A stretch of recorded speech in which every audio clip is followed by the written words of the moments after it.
everybody, it's Jenny from the Missouri Star Quilt Company, and I've got a great project for you today. Take a look at this quilt behind me. Isn't this fun? This is all based on the fence rail block, and it's super easy to make. I can't wait to show you how to do it. So to make this quilt, you're going to need one jelly roll, and I have used Cozy Up by Corey Yoder for coriander quilts. It's just a darling little jelly roll. You're going to need 2.5 yards of background fabric, and we have used this nice gray. You're going to need 1.5 yards of sashing and inner border fabric. You're also going to need for your outer border 1.25 yards, and for your backing you will need 5 yards of a vertical seam fabric or 2.5 yards of a 108 wide.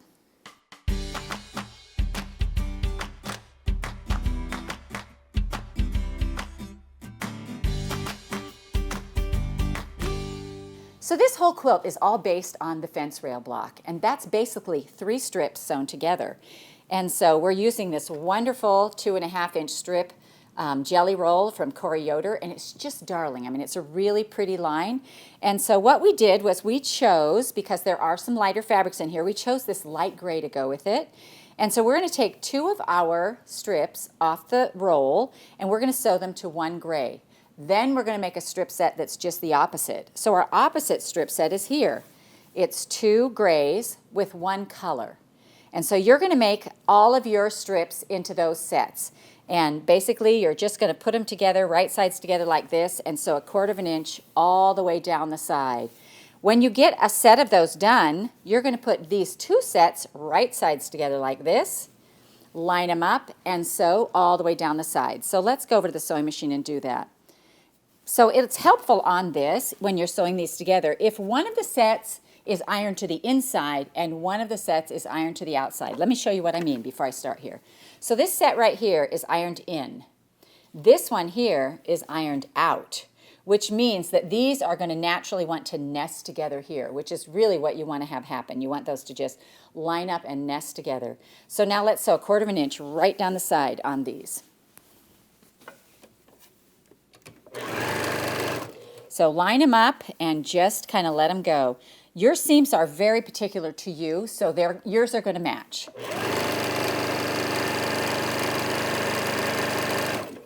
All right, we're just sewing right down this side. I stop every so often to reline up.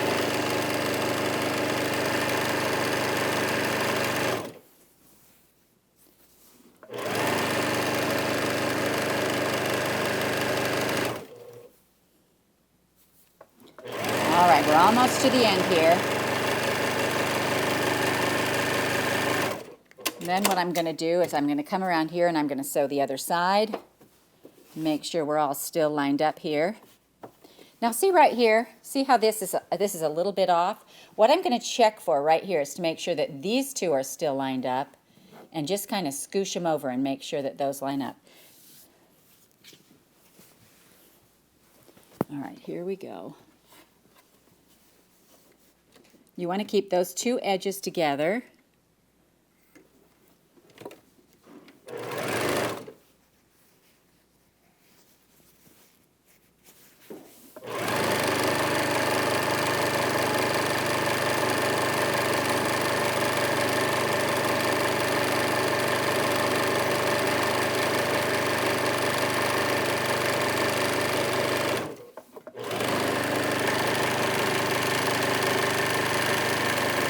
Alrighty. All right, so once you get your strip set sewn together, you have made a tube. There's a nice tube here, and we are going to want to cut these into squares. And you're going to want to square, so however tall they are, that's how wide you want to cut them. They should cut at 6.5 inches, but you know, our seams are all a little different, and so whatever yours end up, you just want them to be square. So I'm trimming off my little selvage edges right there, and I'm going to count over 6.5 because that's what mine are. So let's see here. 1, 2, 3, 4, 5, 6.5. And I'm looking to make sure I'm still lined up on that line, and then I'm going to cut 6.5. And you're going to do this to your whole strip set. So you're just going to keep cutting 6.5 squares, and you're just going to stack them over here. Once you get your pieces cut, now you're going to want to go back to the sewing machine, and we're going to sew the sides on this. So let's sew straight down the sides. We're completely enclosing this now.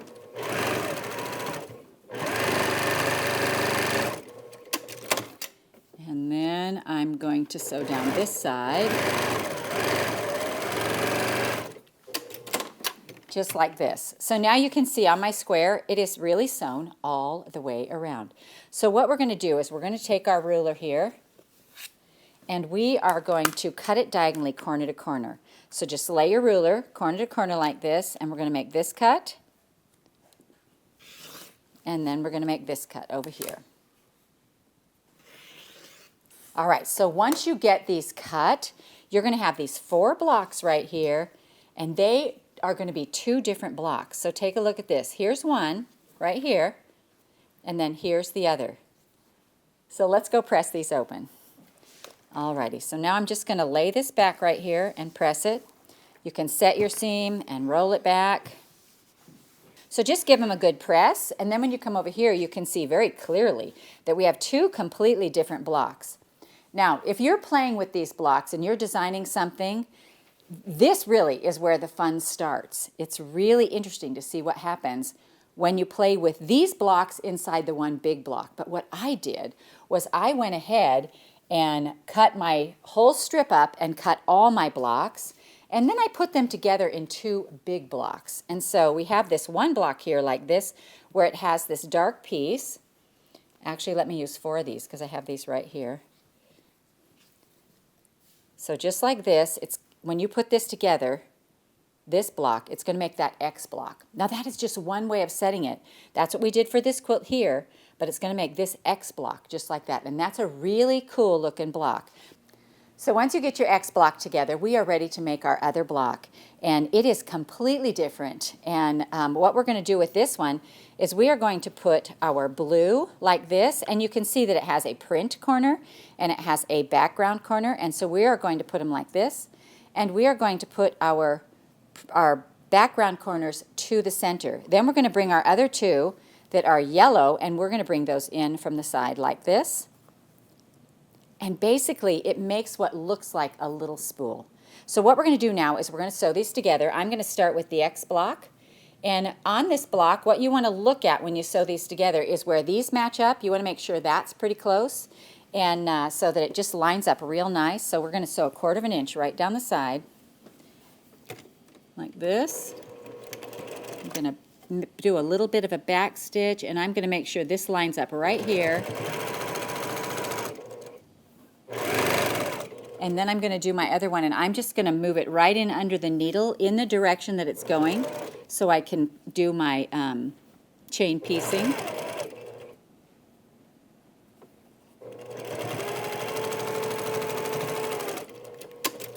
Alrighty. Then we're going to open these up, and we are going to sew these together to make the X just like that. So right sides together. There's not a lot to line up on this side. You're going to line up this little edge right here where the X comes together. Make sure your middle seams are going opposite directions, and then line up this over here.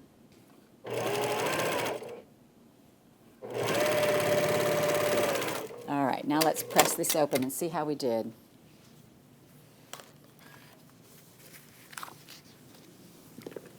All right, that looks pretty good. We'll add this to our stack of X's over here. And then we're going to put this block together, and you just want to make sure that it goes together as you laid it out. So we're going to put this on top of each other right here, and this one over here, and we're going to move these just like that to our sewing machine so that we can also chain piece these. Again, make sure your little triangles in the middle meet up.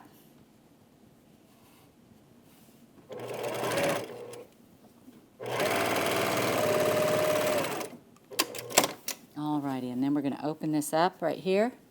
Make sure it's right. Always check. It's better to check than to rip. And then we're going to line this edge up right here and sew 1/4 inch right down the side.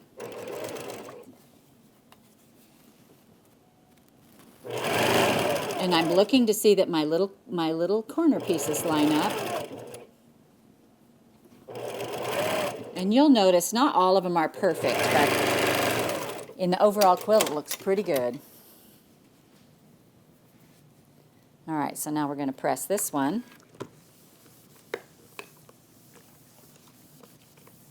So just like we could play in the first block that we cut, you can also play now that you have these blocks done. So you could mix these up and put them together. I mean, you could do rows of them. There's all kinds of things you can do with these. We chose to keep ours together. So let's look at the quilt. All right, so over here you can see these X's. We put 4 of those blocks together. Here's our whole big block right here. But we did a different one from every line, so they're all different. We scrapped them up, we put 4 of those together. And when you put the spool blocks together, you're going to put them together like this, and it's going to make a star. And I think that's one of my favorite parts about quilting, is where you make something and something appears that you weren't expecting. So what we're going to do is we're going to sew 4 of these blocks together to make our big star block. So let's go ahead and put these together. So what I'm going to do right here is when you lay them, you want to match up your center and make it one color. So my color is yellow, and I'm just going to make my center yellow right here. And so you can see when I do that, the star legs then pop. The star legs, they're all blues, and they're 2 different blues, and these are 2 different yellows, but it still reads like one block. So then we're basically going to put this together like a big 4 patch. So we're going to go over here and sew this together. We did the same thing with the X blocks. We just put 4 of those together and sewed made the X blocks, and we're putting 4 of the spool blocks together. And that makes your big block. And your big block is what you're going to sash, and we'll talk about that in just a minute. All right, so now we're just sewing 1/4 inch down the side. We're watching our middle seam.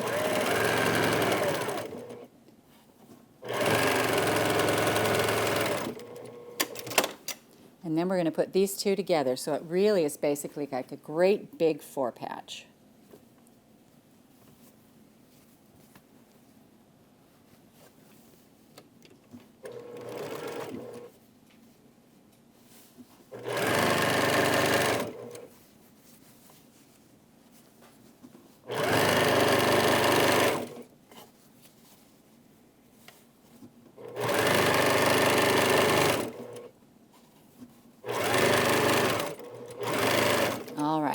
Press this. See how we did here.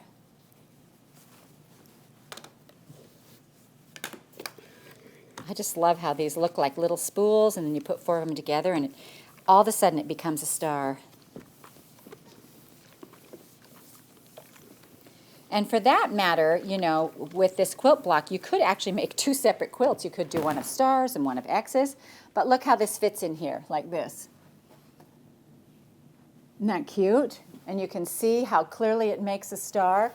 Now, when we laid this out, we did a lot of different options on this. We tried a lot of things, and because the line is the way it is, it's a very soft line, everything kind of melded together. And so we thought if we put a sashing in between these blocks, that it would really make them pop. And I think we hit the nail on the head with this one. So what you're going to do is you're going to sew your little spool blocks together, make 4, and what size this block ends up, that's the size of the sashing over here. And so you're going to sew 1, 2, 3, 4 of these. Then you're going to put 1 solid row of 2.5 inch sashing under here. Then come in your X blocks. So we've got 1, 2, 3, 4 of those as well. And you just put those together. We did random colors, scrapped it up so that it would just be really fun, and love those little X's. So we have 4 across by 4 down. Once we added the sashings, we added a little 2.5 inch inner border right out here. And then we added our bigger border right here. And this is a nice 6 inch border. On the back, take a look at that back. Now, because it's called Spool Stars and Stitches, we use this beautiful stitching pattern on the back here for our quilting, and I just think it looks absolutely darling. Comes together really quick. It's a fun quilt to make. So I decided I wanted to see what this pattern would look like in a 2-color quilt, and so I got some red and white, and I actually lost the pattern entirely, which is always interesting to me when that happens. So I added a 3rd color, added blue, and I want to show you what happened. So look at the X block here. Isn't that stunning? I mean, it just pops it right off the thing. And then the spool block is also very fun. It's right here. Isn't that cool? And so just like that, by changing out and using a different fabric, you get a whole different look. So I actually think this There's a whole bunch of quilts in here waiting to happen. We could do one that's all X's, we could do one that's all spool blocks, we can put them together, we can play with the blocks before we put them together, we can also play with these two blocks after we get them together. So if you do this quilt just like we did with the sashings and the borders and everything, you'll get a quilt that's 79 by 79. But don't be afraid to play with this and try some different things. And we hope you enjoyed this tutorial from the Missouri Star Quilt Company. We hope you enjoyed watching this video. If you are not already part of the Missouri Star Quilt family, you can hit the subscribe button below so you won't miss a thing. And if you click that bell, it'll notify you every time a new tutorial comes out. See you next Friday.